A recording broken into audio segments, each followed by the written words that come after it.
मुझे एक भौजी ने लूटा रे कुंवर वाला डीपी लगा के।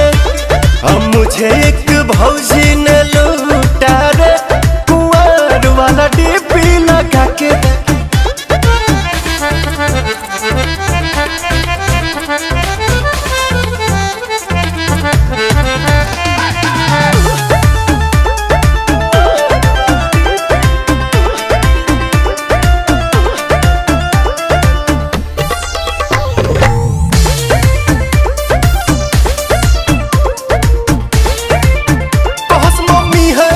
साथ न करस वीडियो कॉल पे बात तजा तेरा लिखी सियास फोनवा दे तेरा लिकाट।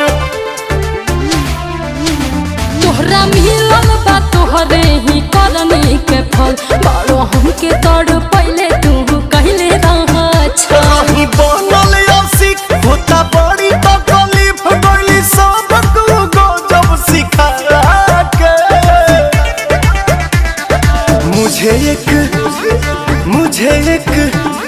मुझे एक भौजी ने लूटा रे कुंवर वाला डीपी लगा के।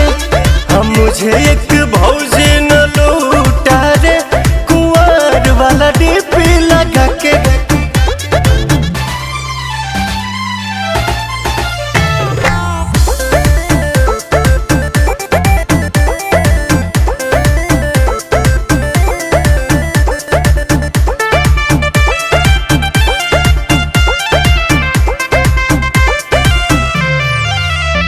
में इनर के पारी बुराई कैसे करी तसैया वाला होके कैली धोखा धड़ी।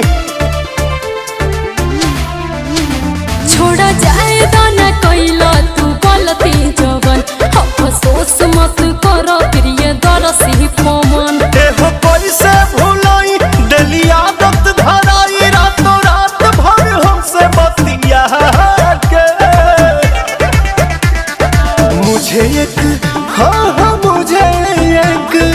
मुझे एक भौजी ने लूटा रे कुंवर वाला डीपी लगा के। मुझे एक भौजी ने लूटा रे कुंवर वाला डीपी